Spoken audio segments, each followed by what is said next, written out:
Have you ever been invisible? Not hiding, invisible.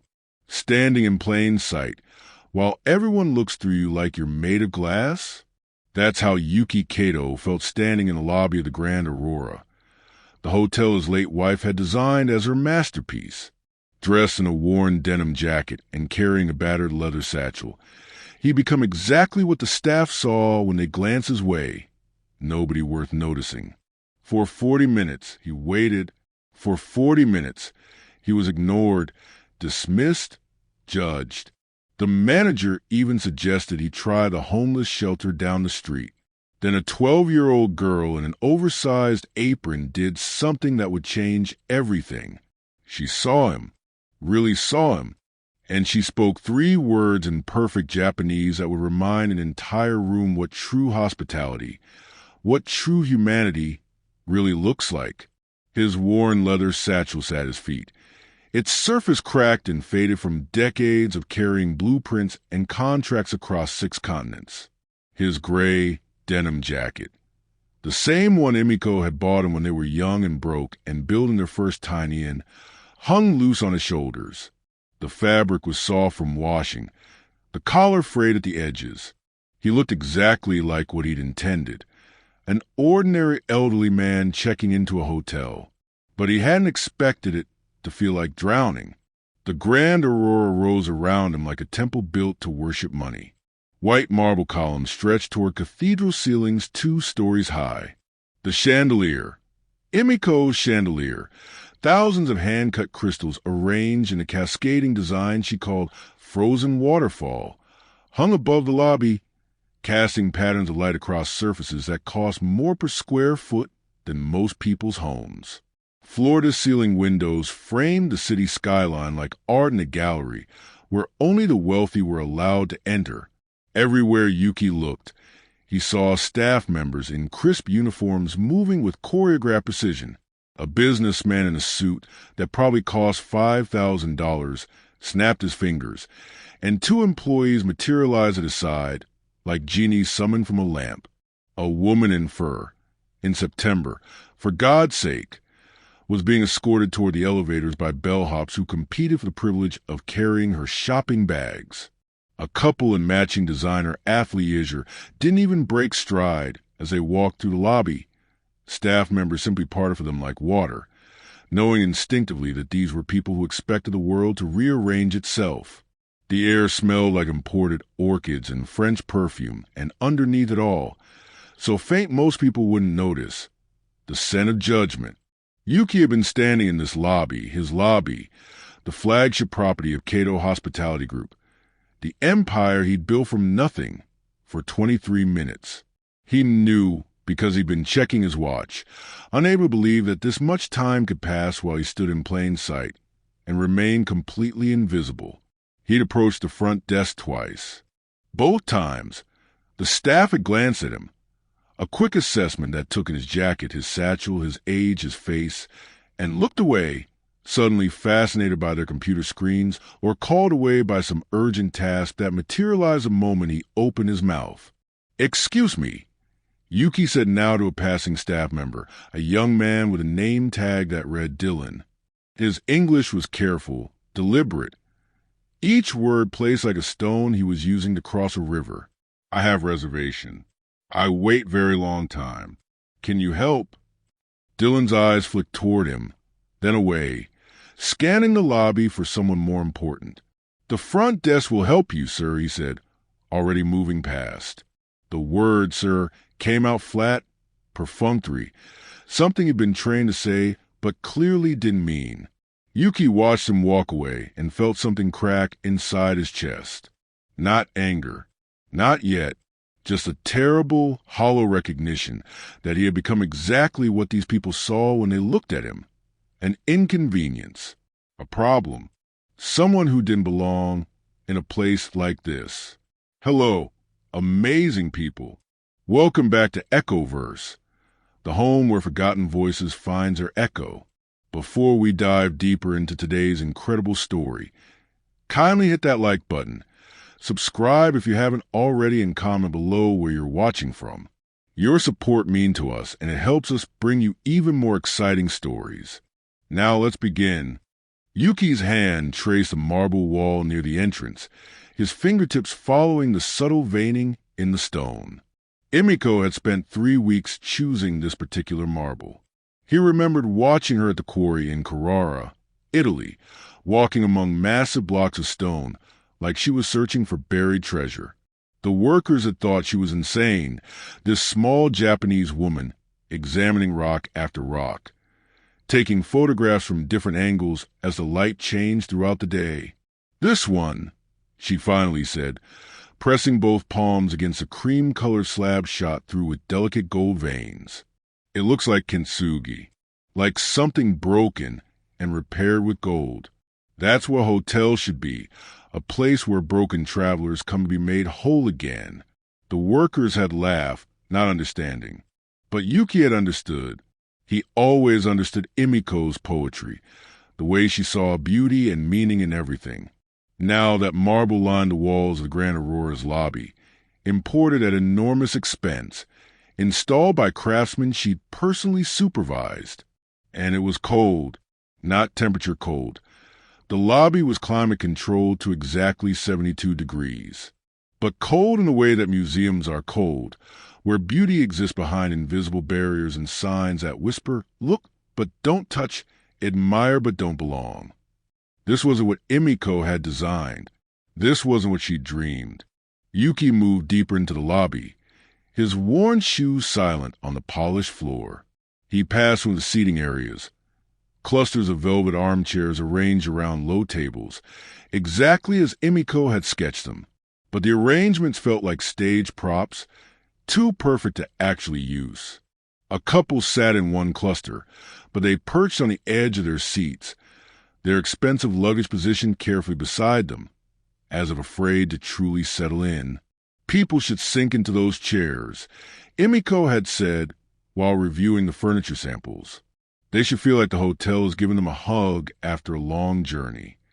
These people looked like they were afraid the chairs would judge them for wrinkling the velvet. Near the far wall, Yuki spotted one of Emiko's signature design elements, a vertical garden, living plants growing in a carefully engineered system that brought nature inside. She'd been so proud of this feature, had spent months working with botanists to select plants that would thrive in a controlled environment while creating the illusion of a forest wall. Yuki walked closer and felt his heart sink. The plants were dying. Not obviously. The casual observer might not notice. But he could see it. Brown edges on leaves that should be vibrant green. Drooping stems that spoke of irregular watering. Bare patches where plants had been removed and not replaced. No one was taking care of Emiko's garden. He reached out and gently touched a leaf, the brown edge crumbling slightly under his fingers. She would have been heartbroken. This garden was supposed to represent hospitality, growing from attention and care. Instead, it represented neglect dressed up as luxury. "Sir, please don't touch the plants." Yuki turned to find a young woman in a staff uniform standing a few feet away, her expression polite but firm. She wasn't being unkind, just enforcing rules. Rules about not touching. Rules about maintaining distance between guests and the hotel's carefully curated aesthetic. "I'm sorry," Yuki said quietly. "The plants, they need water. This one is dying." The woman glanced at the garden with the practiced indifference of someone who walked past it 100 times a day without really seeing it. "Maintenance handles the plants, sir. Is there something I can help you with?" "Maintenance handles the plants." As if Emiko's living artwork was just another item on a checklist, something to be maintained rather than nurtured. "No," Yuki said. "Thank you." She walked away, already forgetting him. Yuki stood there for another moment, his hand still resting on the dying plant, and felt the full weight of his exhaustion settle over him like a heavy coat. Everything Emiko had built this place to be, warm, welcoming, human, had been slowly stripped away and replaced with something that looked impressive in photographs but felt hollow in person. The Grand Aurora had become exactly what she'd fought against, a monument to wealth rather than a refuge for weary travelers. He thought about the letter she'd written him, the one he'd found after she died, tucked inside the portfolio of her hotel designs. "Promise me," she'd written in her elegant script, "that you'll never let our hotels forget what they're for. They're not for showing off. They're not for making rich people feel superior. They're for making every person who walks through the door feel like they matter, like they're home." He'd failed her. Somewhere in the years since her death, while he'd been busy expanding the empire, signing deals, opening new properties, he let the soul of what they'd built together slowly die, just like the plants in her garden. A bellhop passed within 3 feet of him, pushing a golden luggage cart loaded with designer suitcases. The young man's eyes slid over Yuki without pausing, without recognition, without the slightest acknowledgement that another human being stood there. Yuki watched him disappear toward the elevators and felt something fundamental shift inside him. He'd come here hoping to find that Emiko's vision had survived. Instead, he discovered that it had been suffocated by the very success they'd worked so hard to achieve. He touched the marble wall one more time, feeling the cool stone under his palm, and whispered in Japanese, "I'm sorry, Emiko. I let them forget." Then he turned and walked toward the front desk, his satchel heavy in his hand, preparing to see just how far the rot had spread. Yuki positioned himself near the concierge desk, not blocking flow of traffic, but clearly visible, clearly present. He'd learned over decades of business that positioning mattered. Stand in the right place, and people would see you. Stand in the right place, and opportunities would find you. But apparently, that logic didn't apply when you looked like he did. A bellhop named Marcus, his name tag gleamed gold against his burgundy uniform, walked directly toward Yuki, pushing an empty luggage cart. For a moment, Yuki thought the young man would stop, would ask if he needed assistance. That's what bellhops did, wasn't it?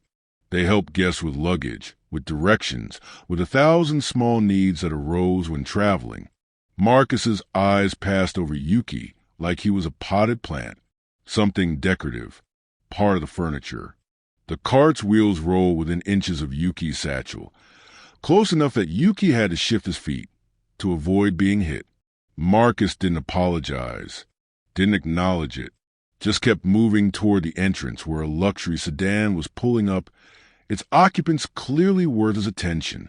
Yuki watched him go and felt the first stirrings of something deeper than disappointment. This wasn't oversight. This was intentional blindness. The kind of selective vision that people develop when they decided someone wasn't worth the energy of acknowledgement. 3 more bellhops passed in the next 10 minutes. One actually made eye contact, brief, less than a second, before looking away and adjusting his trajectory to avoid coming close. As if poverty might be contagious. As if the worn fabric of Yuki's jacket might somehow transfer itself to the pristine uniform. A family entered through the revolving doors. Parents and 2 teenagers, all dressed in a casual, expensive way that signaled old money. The mother's purse probably cost more than most people's monthly rent. The father wore a watch that Yuki recognized as a limited edition Patek Philippe. 2 bellhops materialized beside them before they'd taken 5 steps into the lobby. "Welcome to the Grand Aurora. May we help you with your luggage? Do you need directions to the front desk? Can we arrange restaurant reservation for you this evening?" The family barely acknowledged them, accustomed to this level of service, expecting it as their birthright. The bellhop smiled and performed, competing for the privilege of serving people who looked like they belonged. Yuki stood 12 feet away. Invisible, he moved closer to the front desk area, thinking perhaps the issue was simply his location. Perhaps he positioned himself in a blind spot, somewhere the staff's natural flow of movement didn't include. It was a generous interpretation, one he didn't quite believe but wanted to test. A concierge walked past. Then another, a woman in a manager's jacket, not Sarah Ortiz, someone lower in the hierarchy, crossed directly in front of him, close enough that he could smell her perfume, carrying a tablet and speaking rapidly into a phone headset. Her eyes never landed on him. She navigated around him with the unconscious precision of someone avoiding an obstacle they'd registered peripherally but didn't actually see. Yuki had experienced many things in the 72 years. He'd known poverty, real poverty, the kind where you chose between food and heat. He'd known success beyond what he'd imagined possible. He'd known love, loss, betrayal, triumph. But this particular flavor of erasure was new. This feeling of standing in a crowded room and being utterly, completely alone. He thought about the homeless man he'd seen that morning, huddled in a doorway 3 blocks from the hotel. Yuki had walked past. Everyone had walked past, and the man had looked up with eyes that held a terrible understanding. Eyes that said, "You see me, but you don't see me. You know I'm here, but I don't count." Yuki had felt guilty then, had made a mental note to have his assistant arrange a donation to a shelter. But he hadn't stopped, hadn't engaged, because he'd been tired from traveling, focused on getting to the hotel, and the man had been inconvenient. Now he understood what those eyes had meant. He was experiencing it himself. This particular species of invisibility that came from being deemed unworthy of attention. A couple approached the area where Yuki stood, clearly trying to get to the front desk. Yuki stepped aside to give them room. They didn't thank him, didn't acknowledge his courtesy. They simply took the space he'd vacated as if it had always been empty, as if he'd never existed at all. The woman at the front desk, Rachel, he could see her name tag now, smiled warmly at the couple. "Welcome to the Grand Aurora. How may I help you today?" Her voice was bright, professional, genuinely pleased to assist. The voice of someone who took pride in her work, who understood that hospitality meant making people feel valued. The same woman who'd looked at Yuki 3 times and found him invisible. He stood there for another 5 minutes, watching the choreography of the lobby, watching staff members flow around him like water around a stone, watching other guests receive smiles, greetings, assistance, watching himself continue to exist in some parallel dimension where his presence didn't register on anyone's consciousness. The chandelier overhead, Imiko's frozen waterfall, cast patterns of light across the marble floor. Beautiful, cold, expensive, empty of the warmth she'd intended. Yuki's feet ached. His back ached. His heart ached with a particular kind of loneliness that had nothing to do with being alone and everything to do with being unseen. He took a deep breath, squared his shoulders, and approached the front desk one more time. He would not be invisible. He would make them see him, even if it meant making a scene, even if it meant revealing who he was sooner than he planned. But before he could speak, before he could try once more to claim his space in this world, a sharp voice cut across the lobby like a whip crack. "Security! We have a vagrant in the lobby. Handle it. Now!" The clicking of heels on marble announced her approach, like a drumbeat signaling execution. Sharp, rhythmic, purposeful.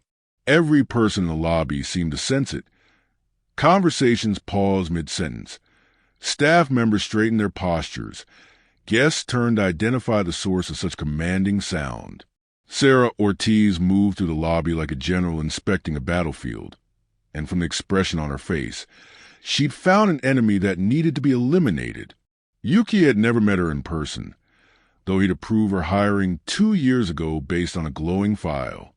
Columbia MBA, 10 years of luxury hospitality management. Increased revenue at her previous property by 32% in 18 months.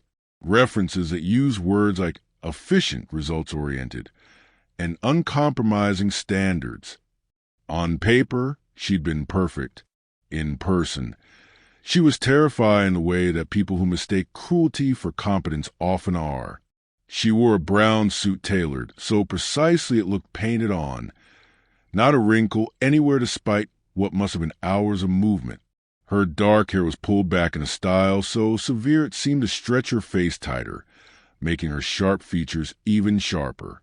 Her makeup was flawless, her jewelry minimal but expensive, her entire presentation screaming control and authority. But it was her eyes that struck Yuki most. They were cold, not angry. Anger at least implied passion, emotion, some human connection to the moment. Sarah's eyes held the cold calculation of someone assessing a problem and determining the most efficient way to remove it. Those eyes locked onto Yuki, and he watched recognition flicker across her face. Not recognition of who he was, but recognition of what he represented. A flaw in her perfect lobby, a smudge on her pristine hotel, something that didn't belong. She altered her trajectory mid-stride, heels clicking faster now, and headed directly toward him. "Excuse me," she said, her voice pitched to carry across the lobby. Not shouting. She was too professional for that, but loud enough that every person within 30 feet could hear, making a public statement, establishing dominance. "Sir, this is private property. I'm going to need you to leave."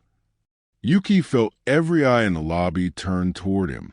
The businessman waiting at the front desk, the couple being checked in, the family with teenagers.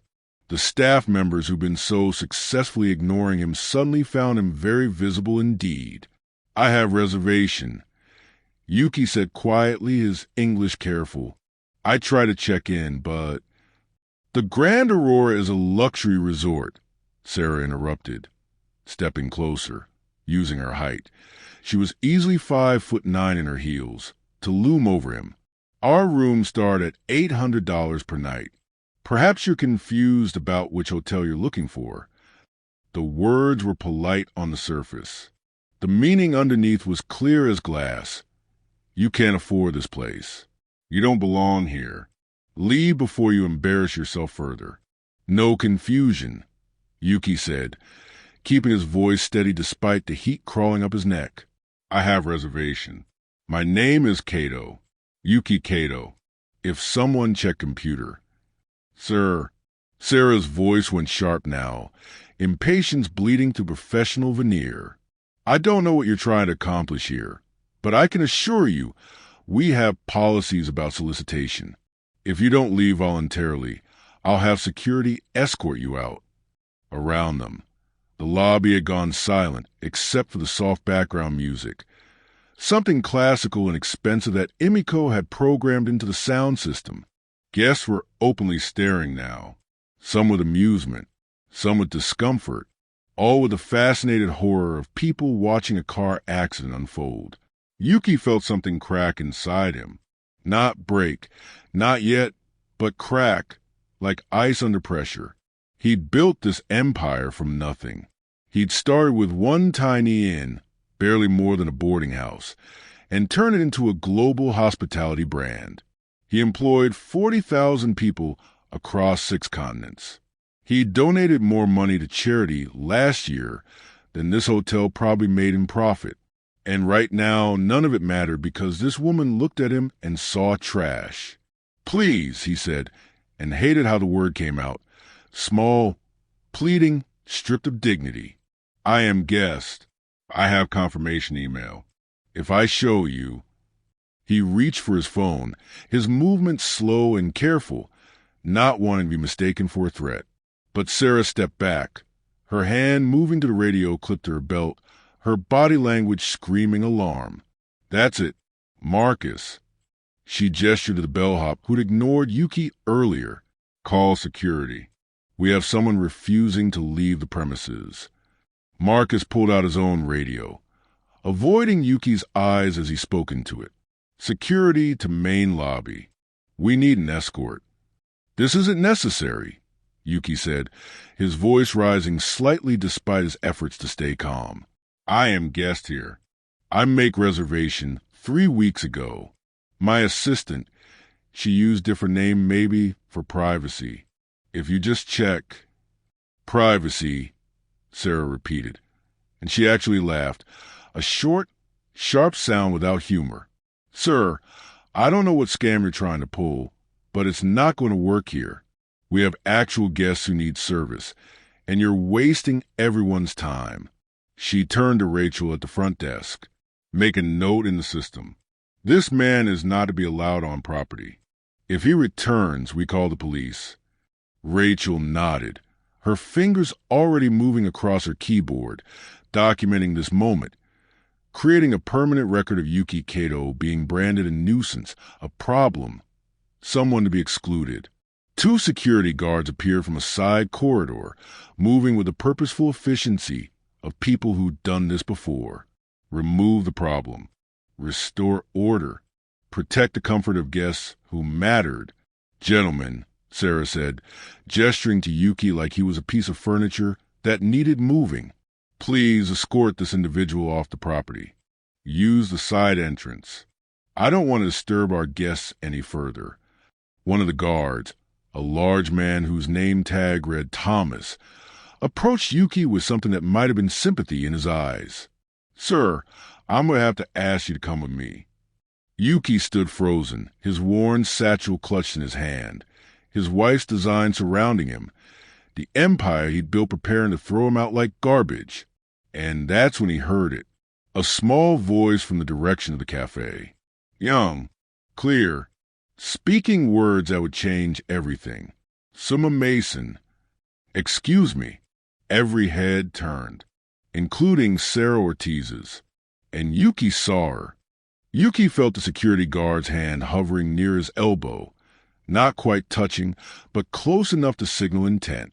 In another moment, the hand would make contact, would guide him, firmly but professionally, toward the side exit Sarah had indicated, away from the marble and crystal, away from Emiko's dream, away from any shred of dignity he had left.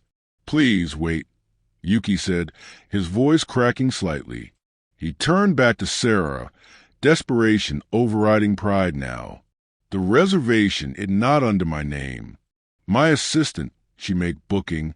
She used different name for privacy. This happens sometimes for security reason. Sarah's eyebrows rose, and something that might have been amusement flickered across her face. A different name for security. She said it slowly, as if explaining something to a child. Sir, do you understand how suspicious that sounds? People who use fake names are usually running from something. Not fake name. Yuki tried to explain, his English deteriorating under stress, the words tangling in his exhausted brain. How do you say, pseudonym? For privacy. I am businessman from Japan. Sometimes people recognize name, so assistant use different name for hotel. Is normal practice. Normal practice, Sarah repeated, and now she was definitely amused. She glanced at Rachel behind the desk, at the gathered guests, sharing the joke. Let me guess, you're some kind of CEO? A tycoon traveling incognito. A few guests chuckled. The businessman waiting at the desk actually smiled, enjoying the show. Yuki felt heat flood his face. I try to explain. No, please continue, Sarah said, crossing her arms across her chest. I'm fascinated. What name did your assistant use for this mysterious reservation? And which Fortune 500 company do you run? The mockery in her voice was a physical thing, sharp enough to cut. Yuki opened his mouth, then closed it. If he told her the truth now, if he said he owned this hotel, owned the entire chain, she would think he was insane, or a con artist, or both. The situation had escalated past the point where simple truth would be believed. I have confirmation email, he said instead, pulling out his phone with trembling hands. I show you. Please, just look. Put that away, Sarah snapped, her patience clearly exhausted. I'm not looking at anything on your phone. For all I know, it's stolen. Is not stolen. Is my phone. I show you. Thomas, David. Sarah addressed the security guards directly now. Remove him. He's becoming aggressive. I'm not aggressive. Yuki's voice rose, desperation making him louder than he intended. I just want to show you proof. I have reservation. I pay for room. Why you not listen? Sarah stepped back, making a show of it, as if Yuki posed some kind of physical threat. Several guests had pulled out their phones now, and Yuki realized with horror that they were recording, documenting his humiliation for whatever social media would give them likes and shares. "You want to know why I'm not listening?" Sarah said, her voice dropping to something cold and cutting. "Because I can smell the subway on you from here. Because your jacket looks like you pulled it from a donation bin. Because people who actually have reservations at the Grand Aurora don't show up alone, confused, unable to remember their own booking details." She gestured at him, a dismissive wave that took in his whole appearance. "Look at yourself. Really look. Does this," she pointed at his worn jacket, "look like someone who belongs in a hotel where rooms cost $800 a night, where the presidential suite goes for $5,000. The words landed like physical blows, each one designed to strip away another layer of dignity, to reduce him to nothing more than the surface appearance she decided to find his worth. "My clothes don't matter," Yuki said quietly, finding some core still underneath the humiliation. "Clothes don't make person. Money don't make person. Respect make person." "Respect?" Sarah laughed, actually laughed, throwing her head back. "You want respect? Respect is earned. Respect comes from being someone worth respecting. You walk in here looking like—" She paused, searching for the right words. "Like someone's grandfather who got lost on the way to the senior center. And you expect us to just believe you have money? You expect us to treat you like you matter?" Around them, the lobby had gone completely silent. Even the classical music seemed to have faded. Every person was watching this moment, this public execution of an old man's dignity. Rachel behind the desk looked uncomfortable now, her earlier certainty wavering. Marcus, the bellhop, had stopped moving entirely, frozen mid-step. Thomas, the security guard whose hand still hovered near Yuki's elbow, had a pained expression on his face. But none of them spoke. None of them intervened. "We don't have rooms for people who smell like the subway," Sarah said, her voice final, absolute. "We have standards here. Standards that you clearly don't meet. So for the last time, I'm asking you to leave voluntarily, or these gentlemen will help you leave." She turned away, dismissing him, the conversation over in her mind. She'd won. She protected her lobby, her standards, her perfect hotel from contamination. Yuki stood there, Thomas's hand finally making contact with his elbow, gently but firmly guiding him toward the side corridor. His satchel felt impossibly heavy. His legs felt weak. Everything Emiko had built, everything they'd dreamed, reduced to this moment of absolute humiliation. He let himself be turned toward the exit, let the guard begin to lead him away from the chandelier and the marble and the dying garden. And then he heard it again, closer now, more urgent. Suma Mason, a young voice, a child's voice, speaking Japanese with perfect Tokyo pronunciation. The pressure on Yuki's elbow released as Thomas turned to see who had spoken. Everyone turned, and there, pushing through the small crowd of onlookers, was a girl who couldn't have been more than 12 years old. She wore a uniform far too large for her small frame, a white shirt and blue apron that hung past her knees. Her dark hair was pulled back in a neat bun, a few loose curls escaping around her face. Her skin was deep brown, her eyes bright with intelligence and something that looked like determination. She was breathing hard, like she'd been running, and she was walking directly toward Yuki with the kind of focus that suggested nothing. Not Sarah Ortiz, not security guards, not the watching crowd would stop her. The kitchen door had been cracked open for the past 10 minutes, and through that narrow gap, Lila Smith had been watching everything unfold with growing horror. She wasn't supposed to be in the main lobby area at all.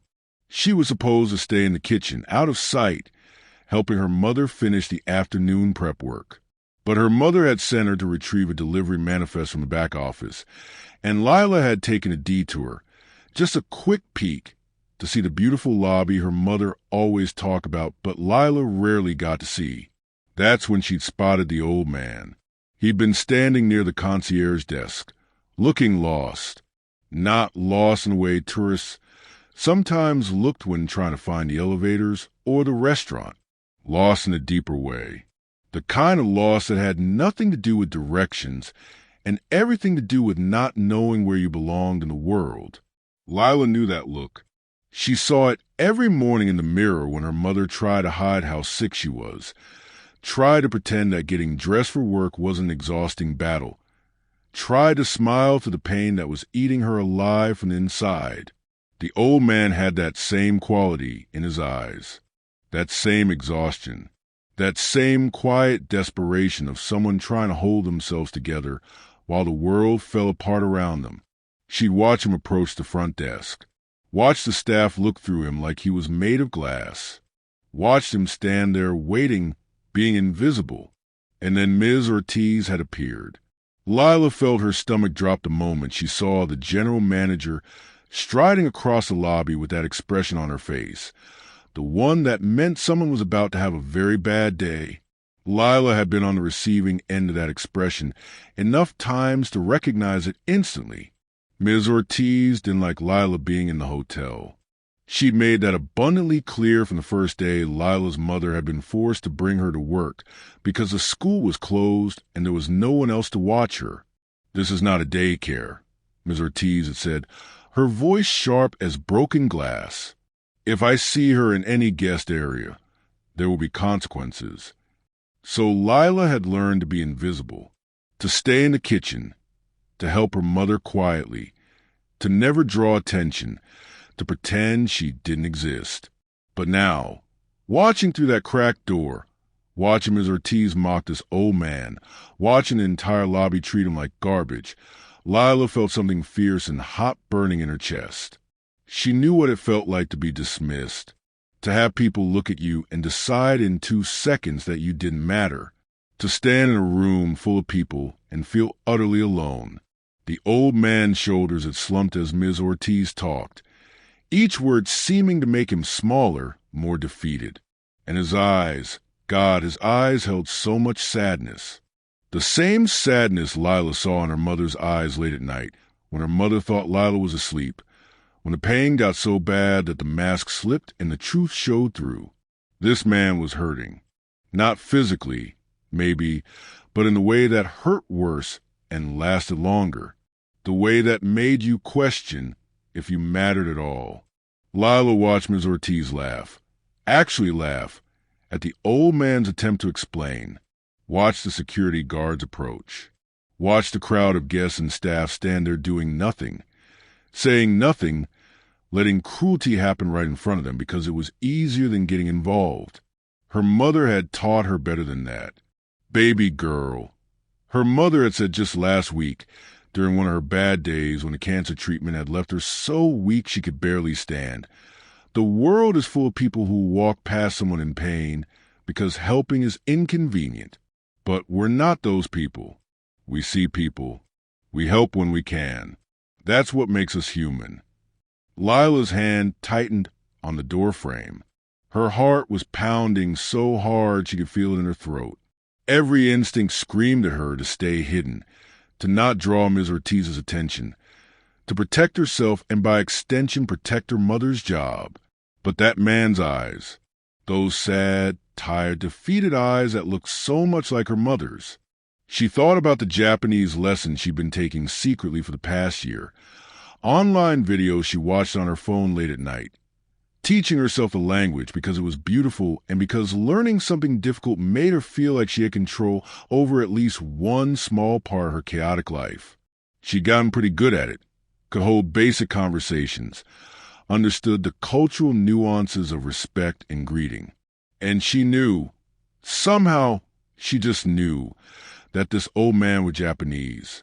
Something about the way he held himself, the careful way he spoke English, the particular quality of his patience in the face of disrespect. Ms. Ortiz was saying something about the subway now, her voice carrying across the lobby.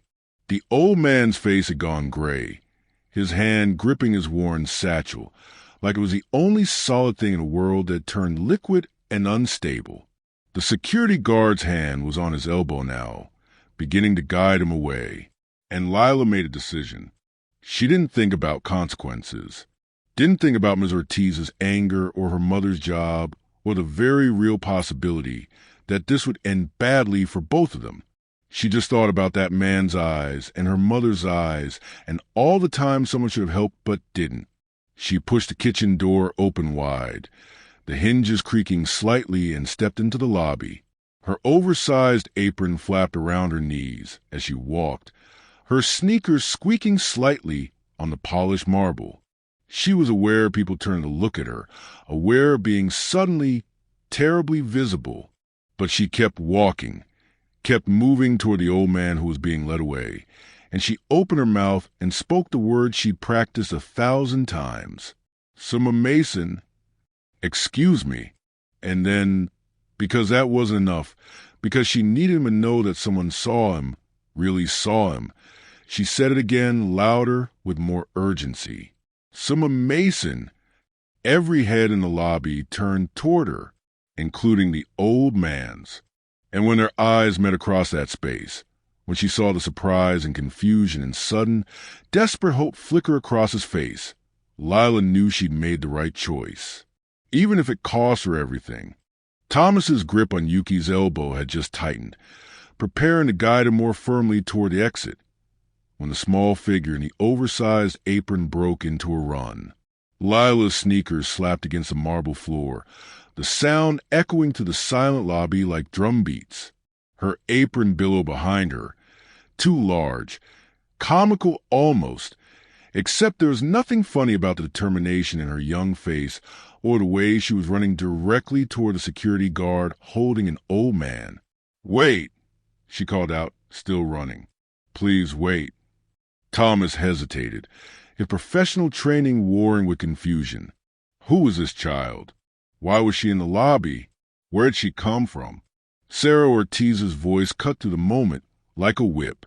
"Lila, what are you doing out here? Get back to the kitchen this instant." But Lila didn't stop, didn't slow down. She ran until she was directly in front of Thomas, then planted herself between the security guard and Yuki with the immovable certainty of someone who decided this was her line in the sand. "Please don't make him leave," she said, breathless from running, her chest heaving. "He's a guest. He has a reservation." Thomas looked down at her, then up at Sarah, uncertain. "Miss Ortiz, Remove her as well," Sarah snapped, striding toward them now, her heels clicking furiously. "Lila, your mother is going to hear about this. You know you're not supposed to be in guest areas. And you," she pointed at Thomas, "do your job, both of them. Out! Now!" "No," Lila said, and the word came out stronger than she felt, her voice shaking but clear. "No, ma'am, this isn't right." The lobby gasped, an actual collective intake of breath. A 12-year-old child had just told the general manager no. Sarah's face went white, then red. "Excuse me?" But Lila wasn't looking at Sarah anymore. She'd turned to face Yuki, and for the first time, he could really see her. A child, no more than 12, drowning in a uniform meant for someone twice her size, her dark skin gleaming under the chandelier light, her eyes bright with intelligence and something that looked like fear barely held in check. But it was what she did next that stopped Yuki's breath in his throat. She bowed, not a casual nod, not a Western approximation, a real bow, a proper ogygi, the kind that took years to learn correctly, that required understanding not just the physical movement but the cultural weight behind it. Her spine straight, her head lowered to exactly 45 degrees, her hands pressed against her thighs, her feet together. It was perfect, textbook perfect, the kind of bow you'd see in Tokyo, executed by someone who understood that a bow wasn't just a greeting. It was a statement of respect, of humility, of recognizing the dignity in another person. Yuki stared at the top of her head, at the neat bun with loose curls escaping, and felt tears burn behind his eyes because this child, this stranger, was showing him more respect than he'd received in the past hour from everyone else combined. When she straightened, she looked directly at him, and she spoke in Japanese. Perfect, fluent, beautiful Japanese with a Tokyo accent. "Irase-masu, Okayaku-sama." Welcome, honored guest. The words hung in the air like music, like a prayer, like something sacred that had been missing from this place for too long. Yuki's hand went to his chest, pressing against his heart, because he couldn't speak, couldn't breathe. This child had just spoken to him in his mother tongue, had acknowledged him with the traditional greeting of hospitality, had seen him as a guest worth honoring, when everyone else had seen him as trash worth removing. "You." His voice came out rough, cracked. He switched to Japanese, the words flowing easily now, naturally. "You speak Japanese?" "Hi," Lila said, smiling despite the fear he could see in her eyes, despite Sarah Ortiz closing in on him like a storm. "Yes, sir. I've been studying for a year. I'm not perfect, but I wanted you to know that someone here sees you. Someone here knows you're a guest who deserves respect." Behind her, Sarah had gone very still. The lobby had descended into absolute silence. Even the background music seemed to have stopped. "How dare you?" Sarah said, her voice low and dangerous. "How dare you interfere with hotel operations? How dare you embarrass this establishment with my what?" Lila turned to face Sarah now, and something had shifted in her voice. The fear was still there, but underneath it was steel. "With my kindness? With treating someone the way they deserve to be treated." "You're a child," Sarah hissed. "You have no authority here. You're not even supposed to be here. Your mother brought you to work out of desperation, and I allowed it as a courtesy. But that courtesy ends now. You're both fired. Your mother can collect her things, and—" "No." Yuki's voice cut through Sarah's tirade, quiet but absolute. Everyone turned to look at him. He was standing straighter now, Thomas's hand having fallen away from his elbow during the confusion. He was still holding his worn satchel, still wearing his frayed jacket, still looking every bit the tired old man he'd appeared to be when he walked in. But something in his bearing had changed, something in his eyes. The defeat had burned away, replaced by something harder, clearer. "You will not fire them," Yuki said in English, each word precise. "You will not touch this child. You will not punish her for showing the hospitality that you have forgotten." Sarah's eyes narrowed.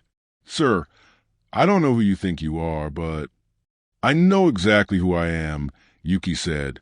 He looked at Lila, at this brave, impossible child, and switched back to Japanese. "Thank you. Your bow was perfect. Your greeting was perfect. You honored me when no one else would." Lila's eyes filled with tears. "You're welcome, sir." Yuki nodded, then turned back to Sarah. When he spoke, his voice carried across the entire lobby, reaching every guest, every staff member, every person who watched him be humiliated and said nothing. "My name is Yuki Kato. I am the founder and owner of Kato Hospitality Group. I own this hotel. I own every hotel in this chain. And you, Ms. Ortiz, have just shown me exactly what has happened to my late wife's vision." The silence that followed was absolute. The words hung in the air like a grenade with the pin pulled, waiting for the explosion. Sarah Ortiz's face cycled through emotion so rapidly it was almost comical. Confusion, disbelief, recognition, horror, and finally, desperate calculation. Her mouth opened, closed, open again. No sound came out. Around the lobby, staff members had gone statue still. Rachel at the front desk had both hands pressed over her mouth. Marcus the bellhop looked like he might be sick. Thomas the security guard had taken 3 steps backward, putting distance between himself and catastrophe he'd almost participated in. The guests were silent too, but theirs was the breathless silence of people watching a train wreck, phones still raised, still recording, capturing every moment of what was clearly going to be the most dramatic thing they'd see all year. Yuki watched Sarah's face, watched the moment she made her decision. She could apologize, could try to salvage this, could acknowledge her error and beg for mercy. Instead, she chose defiance. "I don't believe you," Sarah said, her voice tight, controlled, but with a tremor underneath that betrayed her fear. "I know what Mr. Cato looks like. I've seen his photo. You're not him." "The photo on the company website is 15 years old," Yuki said quietly. "Taken before my wife died, before I stopped attending public events, before I became the recluse everyone whispers about." "Anyone could claim to be Yuki Kato," Sarah pressed, but her voice had lost its certainty. "Anyone could walk in here with a story about. Would you like me to describe your employment file?" Yuki interrupted. "Columbia MBA, class of 2013. Previous employment at the Grandview Regency in Chicago, where you increased revenue 32%, but also increased staff turnover by 48%. 3 formal complaints filed by employees, all settled quietly, all sealed as part of your severance agreement when you were asked to resign." Sarah's face went ashen. "I approved your hiring despite those red flags," Yuki continued, his voice still quiet but carrying across the silent lobby. "The board argued that your revenue numbers justified the risk. I disagreed, but I was outvoted." He paused. "I see now that my instincts were correct." "Mr. Cato," Sarah's voice cracked, and she was backpedaling now, literally taking steps backward. I had no idea if you just identified yourself." "Ah, yes," Yuki said, and now there was steel in his voice. "If I had just identified myself. If I just proven I was important enough to deserve basic human decency. That's the problem, isn't it, Ms. Ortiz? You believe respect is conditional. That dignity must be earned. That some people matter and others don't." But Sarah wasn't listening anymore. Her eyes had locked onto Lila, still standing between Yuki and where the security guard had been, and something ugly twisted across her face. The look of someone who'd lost everything and needed someone to blame. "This is your fault," Sarah hissed at Lila, her professional mask shattering completely. "You interfered. You embarrassed me in front of—" She gestured at the watching crowd. "You had no right, no authority. You're just a—" "Careful," Yuki said, his voice dropping to something dangerous. "Be very careful about what you say next." But Sarah was past careful. She was drowning, and she was going to pull someone down with her. "Lila," she shouted, loud enough that people in the back of the lobby flinched. "You're fired. Do you hear me? Fired. And your mother, your sick, pathetic mother who I've been carrying out of charity, she's fired too. Get her from the kitchen. You're both out. Both of you. I want you out of this hotel in 10 minutes, or I'm calling the police." Lila's face crumpled. The brave mask she'd been wearing shattered, and suddenly she was just a 12-year-old child who'd just been told that her act of kindness had cost her mother the job that paid for cancer treatment. "No," Lila whispered. "No, please, Ms. Ortiz, my mom needs this job. She needs the insurance. She can't. Please don't punish her because You should have thought of that before you decided to play hero," Sarah snapped. "Actions have consequences, little girl. Maybe this will teach you to stay in your place." Around them, the lobby full of people who'd watched Yuki be humiliated without saying a word now watched a child beg for her mother's livelihood without intervening. The phones kept recording. The silence kept stretching. And Yuki Kato, founder of a hospitality empire built on his late wife's belief the hotel should make people feel like the best version of themselves, made a decision. "Ms. Ortiz," he said, his voice cutting through Lila's quiet sobbing. "You're right about one thing. Actions do have consequences. Sarah turned to him, her face flushed, makeup beginning to smear at the corners of her eyes. Mr. Cato, I apologize for not recognizing you, but this child, Yuki interrupted, walking over to stand beside Lila, placing a protective hand on her shoulder, showed me the hospitality that you forgot. She saw a guest in distress and helped. She performed a perfect ajuji. Do you even know what that is, Ms. Ortiz? It's a traditional Japanese bow. She greeted me in flawless Japanese with the phrase, Irasimasu, Okayaku-sama. Welcome, honored guest.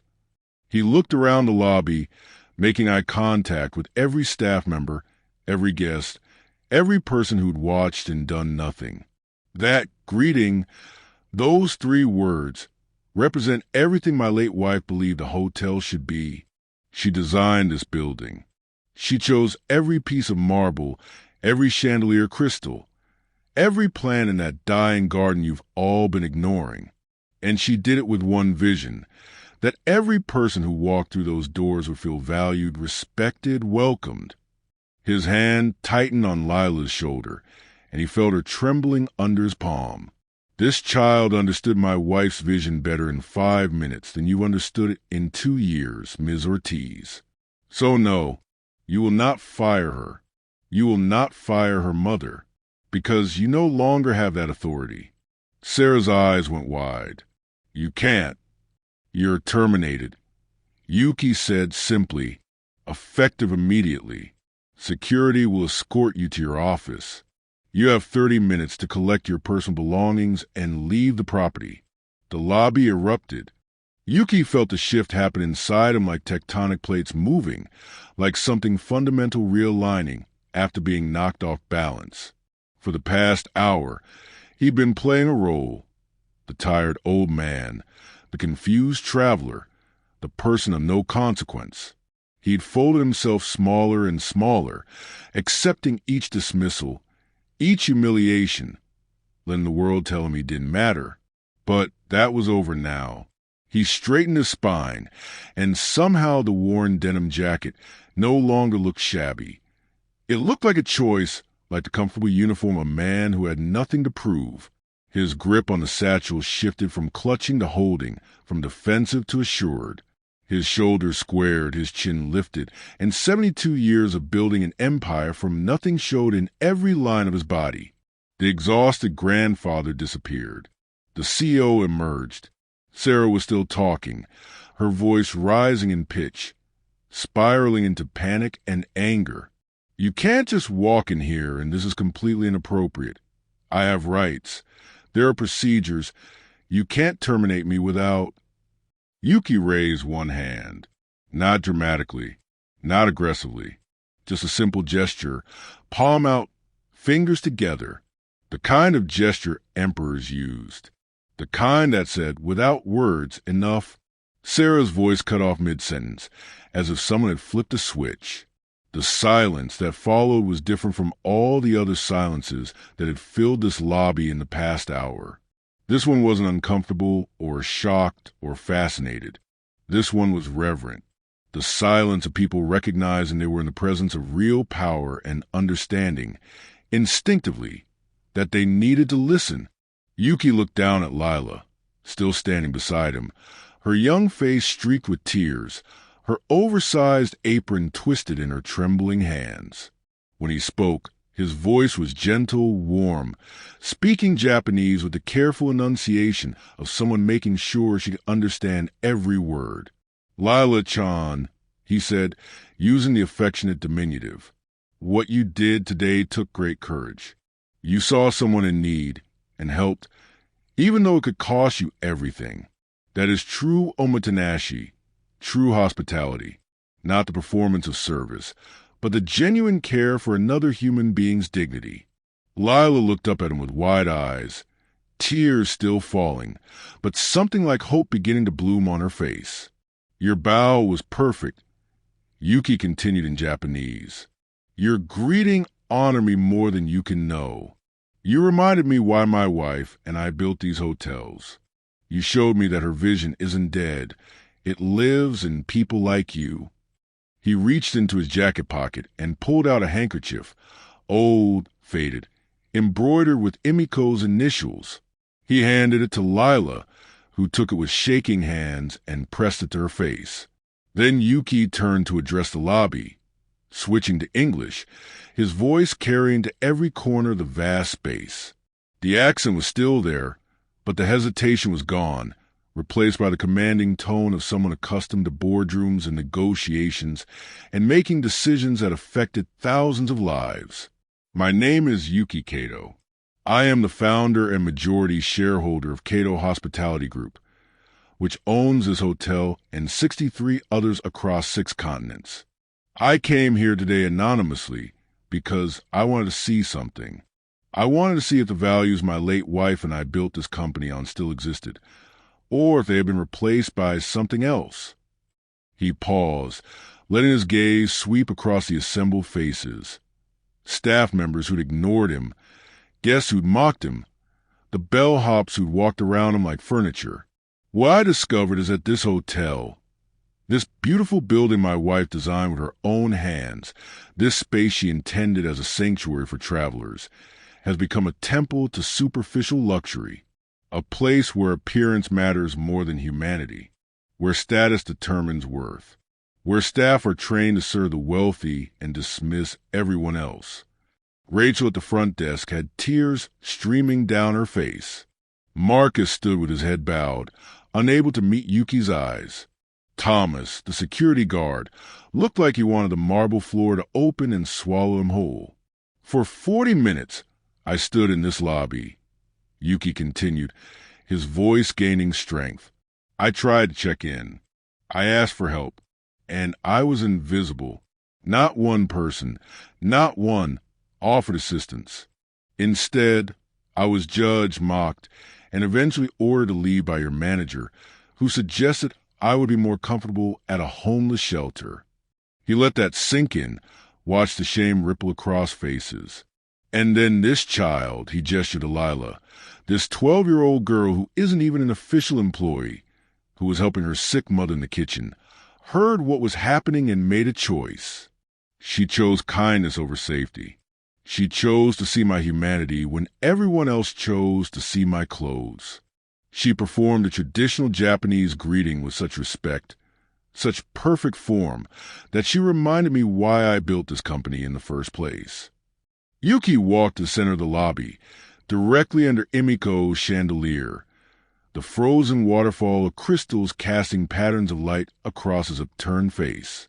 My wife believed that hospitality was sacred, he said, his voice softening with memory. She believed that when someone enters a hotel, they are in transition, between home and destination, between past and future, between who they were and who they're becoming. And in that vulnerable state, they deserve to be treated with dignity. Every single one of them, not just the ones who look wealthy. He turned in a slow circle, making eye contact with every person in the lobby. Ms. Ortiz is terminated, effective immediately. But she is not the only problem here. The problem is a culture that allowed this to happen. A culture where staff members can ignore a guest for 40 minutes and feel justified. Where security can prepare to forcibly remove someone without asking basic questions. Where an entire lobby full of people can watch cruelty unfold and do nothing. His voice grew harder now. Cutting. Starting today, that culture ends. Every employee at this hotel will undergo mandatory retraining. We will learn or relearn what true hospitality means. We will understand that our job is to serve all guests, not judge them. We will remember that dignity is not determined by appearance, wealth, or status. He paused, then added in a voice that left no room for argument. Anyone who cannot accept this new standard will be invited to find employment elsewhere.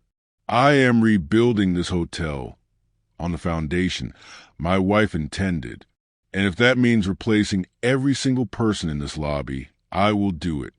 The threat hung in the air, and Yuki watched realization dawn on faces throughout the room. Then his expression softened as he looked back at Lila, switching to Japanese one more time. Lila-chan, where is your mother? I would like to meet her. Lila's mother appeared from the kitchen entrance, moving slowly, her hand pressed against the doorframe for support. Even from across the lobby, Yuki could see the illness written in the careful way she held herself, the pallor beneath her brown skin, the tremor in her legs that she tried to hide. She wore the same oversized uniform as her daughter, the white shirt and blue apron marking her as kitchen staff, invisible people who kept the hotel running from behind closed doors. "Mama," Lila whispered, rushing to her side. The woman's eyes were wide with confusion and fear as she took in the scene, her daughter standing with a stranger. Sarah Ortiz's face twisted with rage, the security guard hovering uncertainly, the lobby full of people with phones raised like weapons. Her arm went around Lila protectively, pulling her close. "I'm sorry," she said, her voice hoarse. "If my daughter caused trouble, I take full responsibility. Please, Ms. Ortiz, don't." "Ms. Ortiz no longer works here," Yuki said gently, approaching them with slow, careful steps, the way you approach something fragile that might break if startled. "And your daughter caused no trouble." She showed more wisdom and courage than anyone else in this hotel. The woman looked at him, confusion deepening. Yuki could see intelligence in her eyes, could see the quick calculation happening as she tried to understand who this man was and why everyone was staring at them. "My name is Yuki Kato," he said, offering a slight bow, not as deep as the one Lila had given him, but respectful, acknowledging her as an equal. "I own this hotel. Your daughter helped me when no one else would. She honored me with her kindness." Lila's mother swayed slightly, and Lila's grip on her tightened. "Mr. Kato, I don't understand. Lila, what did you do?" "She saved me from being thrown out like trash," Yuki said simply. "She reminded me why I built this company. And now I would like to do something for her, if you'll permit it." The woman's eyes filled with tears, and she pressed one hand to her mouth. Behind them, Sarah made a strangled sound, but Thomas had materialized at her elbow, no longer gentle, no longer uncertain, just doing his job, as he should have done from the beginning. "Come," Yuki said, gesturing toward the seating area, those velvet chairs Emiko had designed for tired travelers to sink into. "Please, sit with me, both of you." He led them to the chairs, waved away the hovering staff members, and waited until mother and daughter were seated before lowering himself into the chair across from them. The lobby around them had started to move again, people beginning to whisper, to disperse, but Yuki ignored them all. His attention was focused entirely on these two people, the sick woman and her brave daughter. "Tell me your name," he said to Lila's mother. "Grace," she whispered. "Grace Smith." "Grace," Yuki repeated, and the name felt right in his mouth. "Your daughter speaks Japanese. Did you teach her?" Grace shook her head, a small smile breaking through the fear on her face. "She taught herself. Online videos, library books. She's always been like that. Sees something beautiful and decides she needs to understand it." Yuki looked at Lila, who was still clutching his handkerchief, still watching him with those intelligent eyes that had seen too much for someone so young. "Why Japanese?" he asked her in that language. Lila thought for a moment, then answered carefully in Japanese, choosing her words with the precision of someone still learning. "Because the culture values respect, values seeing people. I wanted to learn a language that taught me how to honor others." Something broke open in Yuki's chest, grief and pride and recognition all mixed together. This child, this impossible child, had understood something that most of his employees had forgotten. He turned back to Grace. "Your daughter told Ms. Ortiz that you need this job, that you need the insurance." Grace's face crumpled. "Please, Mr. Kato, I'm a good worker. I never miss a shift unless I absolutely can't. I know I've been slower lately, but the treatment, it makes me tired, and I'm trying my best to—" "Stop," Yuki said gently. He reached out and took her hand, felt how cold it was, how thin. I'm not firing you. I want to help you. Grace stared at him, tears spilling over. I don't understand. My wife died of cancer, Yuki said quietly, 5 years ago. We had the best doctors, the best care, every resource money could buy. And still I had to watch her fade. Still I had to sit beside her bed and feel helpless. He squeezed Grace's hand gently. I couldn't save Emiko, but perhaps I can help you. Mr. Cato, Grace whispered, I can't accept charity. I need to work. I need to provide for my daughter. Not charity, Yuki said firmly. Investment. Your daughter has potential, real potential. She showed me today what this company needs more than anything. People who understand true hospitality. So here is what I propose. He looked between them, mother and daughter, seeing hope beginning to bloom despite the fear. Grace, you will move to medical leave, effective immediately. Full salary, full benefits. You will focus on getting well, not on making pastries at 4 a.m. Lila, you will enroll in our junior hospitality training program. It's designed for college students, but I'm making an exception. You'll learn properly, not from videos.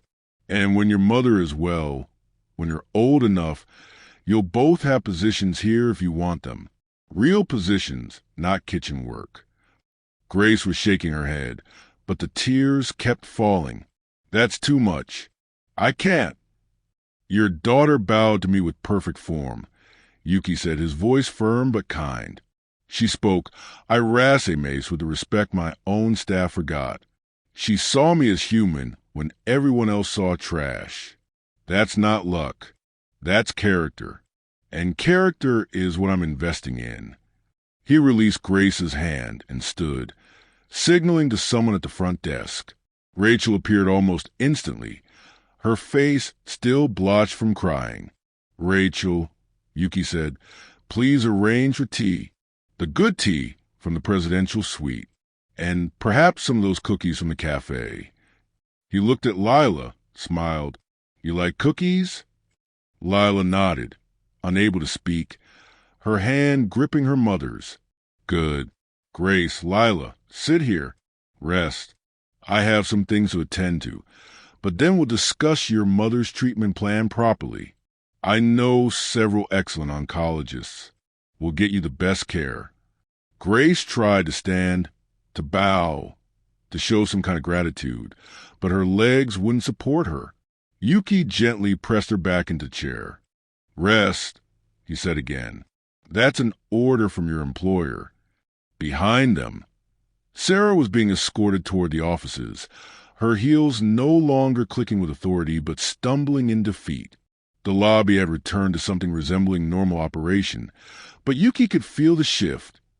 The way staff members were looking at Lila and Grace with new eyes, the way guests were whispering and pointing, the way the whole building seemed to be holding its breath. Yuki walked back toward the center of the lobby, toward Emiko's chandelier, and looked up at the frozen waterfall of crystal. The light caught and refracted, casting patterns across the marble floor, across the dying garden, across everything his wife had built with such hope. I'm sorry I let them forget, he whispered in Japanese. Too quiet for anyone to hear. But I remember now. I'll fix it. Then he turned and walked toward the front desk, where Rachel waited with her computer screen and her red eyes in her fear. Rachel, he said, let's start again. My name is Yuki Kato, and I have a reservation. Rachel's hand shook as she typed, as she found his booking under his assistant's name, as she processed what should have been the simplest transaction in the world. Welcome to the Grand Aurora, Mr. Kato, she whispered. We're honored to have you. Thank you, Yuki said. And then, because these small courtesies mattered, because they were the foundation of everything, your efficiency is appreciated. Rachel burst into tears again, but this time they were different tears. Relief, perhaps, or redemption. Yuki took his key card and walked back to where Grace and Lila sat, where tea was being served by a staff member whose hands trembled slightly, where cookies were being arranged on fine china, as if this were a meeting between dignitaries rather than an old man, a sick woman, and a brave child. He sat down across from them, accepted the tea offered to him, and smiled at Lila, this impossible, wonderful child who'd reminded him of everything that mattered. "Now," he said in Japanese, letting her practice, letting her know she was valued. "Tell me about your mother's treatment plan. Tell me everything." And in the lobby of the Grand Aurora, under the chandelier his wife had designed as a frozen waterfall, Yuki Kato began the work of melting the ice and letting warmth flow again. Thank you for watching. Stay tuned to Echoverse as we bring you more incredible stories. Kindly ensure to like and subscribe if you haven't.